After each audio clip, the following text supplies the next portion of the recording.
Well, hello there. My name is Mark Miles, and as you know, I love helping trainers become the very best trainers, educators, presenters that they can be. And so today, on today's video, I just wanted to share with you some thoughts around the topic of learner styles and learning styles, so to speak. Now, this topic of visual, auditory, kinesthetic learning styles is a topic that's highly debated in academic circles, in vocational education training sector, and a lot of different, worlds look at this as a topic that they really want to get great clarity on and know the ultimate penultimate answer on it. And so it's an area that's still researched, and people really want to dive deep and get to the answer on this one. And I've been in the vet training industry for the last 10 years now. And I guess through personal experience, through my own research, and just through noticing things in my life, I've come to some certain conclusions around learning styles or learner styles, and how you, as a trainer, facilitator, coach, mentor, whatever you like to call yourself, can really use that knowledge about learner styles to your best advantage. All right. So let's get into it. Now, my understanding is that learner styles and the theories around that originally came from the NLP side of things, and they discovered that people can take in information more so either visually, auditorily, or kinesthetically through touch and getting involved in doing activities. And there was the movement to test our learners. So before they come to class, we'll give them a test, or before we start the class, we'll give them a test and find out what type of learner they are. And even ourselves, let's find out what kind of learner we are. That's a good thing to do, right? But the problem with that is that we can end up by nature, pigeonholing people into particular classes of types of learners. So this person is a visual learner, or this person is an auditory learner, or this person is a kinesthetic learner, which is all good and well. But the ultimate thing and the whole, thing that brings the whole paradigm down is that ultimately, as a trainer, what you will find is that due to human characteristics and how our brain is wired, whoever the trainer is, what you're going to find is that the trainer themselves are typically going to default to their own style. So if the trainer themselves is typically a very visual person, you'll often find that visual person doing lots of PowerPoints. They're going to have lots of handouts, and that's all fair enough. Then you're going to have the auditory trainer that, again, they're going to default to their own style, which is to create a lot of discussions. Again, not bad, but through to the nature of humans and how we work, often how we teach is a representation of how we think people learn. And we have a belief that everybody learns just like we do, don't we? So if you have a trainer that's highly kinesthetic in how they learn, they will often be delivering in a way that will encourage a lot of role plays and a lot of activities and a lot of stimulated tasks and getting in there and doing the task. And what we need to appreciate, though, is that when we are delivering content to an audience is always going to be made up of a multiple range of different types of learners. So you are going to have people that are visual learners, you are going to have auditory learners, you are going to have kinesthetic learners.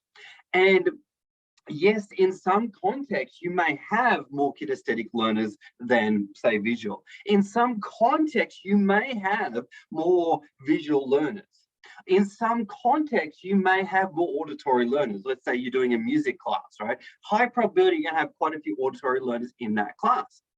Maybe in a class where you're teaching construction or even doing a presentation on IT concepts, well, there's probably going to be a lot of visual people in there. But where it goes wrong, and where people need to be very careful as trainers, facilitators, and coaches and mentors that want to have the greatest impact, is that we miss people out. What I mean by that is, if you are a great trainer, a great facilitator, coach, mentor, whatever you'd like to call yourself, is you are aware that there are, by nature, multiple combinations of people in your room. And so when you are delivering content, if you are a great facilitator, a great coach, great mentor, great trainer, you are able to teach and train across the modalities, creating an even balance across all three. So you're able to create the handouts, the PowerPoints, you're able to sprinkle those in. You're able to auditorially create the discussion time. You're able to mix that in. Kinesthetic, you're able to bring in the touchy-feely activities. You're able to get people actively involved. And your training style is known for its mix and combination of all three of those things, not just one style of delivery. And as I said, by nature, because of who you are naturally going to default to what's natural for you as a human. And that's okay. But where you need to go to get yourself to the next level, to help your learners get to the next level, is to become even more balanced across all three. Now, let's quickly touch on, well, how would you know if a learner is going to be more so visual, auditory, or kinesthetic? Because I will tell you right now, a visual person, if they don't have something to look at, they are going to get frustrated and they're going to feel like they're not learning anything. Okay. Now, an auditory person, if they don't have time for discussion, they're going to get frustrated. Kinesthetic person, if they walk away from a training not having done any role plays or any simulated task or any practice, they're going to feel frustrated. Okay. Trust me, I'm that kind of person. I need to be doing the role plays. I need to be doing the simulated tasks, but I don't need to read anything. That's not me, okay? But I certainly like to maybe take something home to have a reference around, but it's not my predominant style. But I'm not everyone and everyone's not me. And that's the key thing that we need to remember. VAK needs to be balanced. So we need to have equal across all three learning styles. And yes, there's a read-write style as well. So we want to incorporate that read-write style as well, right? But here's what happens, all right? So visual person, when they sit down, they're going to be hunting for something to look at. They're going to be like, trying to look around the room and trying to see something. Now, an auditory person, they're going to be wanting to talk to the person next to them. They're going to be wanting to say something.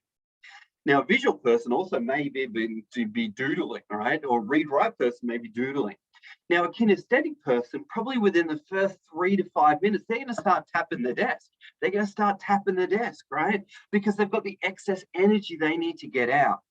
And if we don't cater to all the three learning styles, possibly four if you include read-write, then we're going to get frustrated learners. Now, on the flip side, if you only teach to one style and you only do visual, then your auditory and kinesthetic people feel left out. Now, if you only do auditory, you only have discussions the whole time, the kinesthetic and the visual people feel left out. Now, if you only do role plays and you only do activities, then the visual and the auditory people feel left out, okay? So the number one thing that I want you to take away from this video is that, yes, context will drive style delivery. Yes, you as a human and what you prefer in terms of delivery will often drive how you would like to deliver.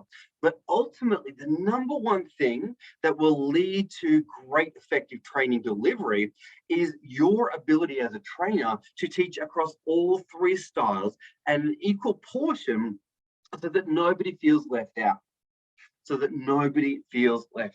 Okay? And if you want ideas on how to make it more visual, more auditory, more kinesthetic, just put in a comment below or just shoot me a message, whatever's appropriate. But ultimately, great trainers can bring in all three segments so that all three styles are satisfied and get a sense of accomplishment, of learning, a sense of confidence, and a sense of value from the training or the workshop that you actually deliver.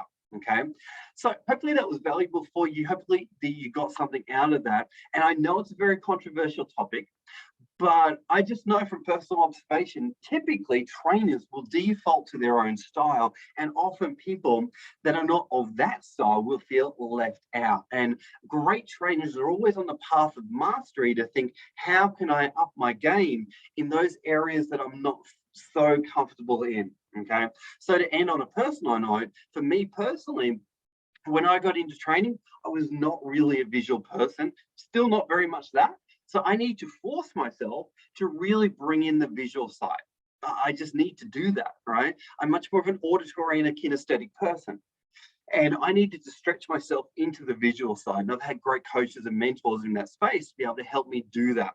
There's other trainers out there that are extremely visual, but need to stretch themselves into becoming more of a balanced kinesthetic trainer as well. All right. And again, that goes equally across, auditory and different things. All right. So hopefully you got some value from the video, and as always, never stop learning. We can always become better trainers, facilitators, and we always want to be there for our learners, knowing that our learners are the #1 focus of any training course that we run.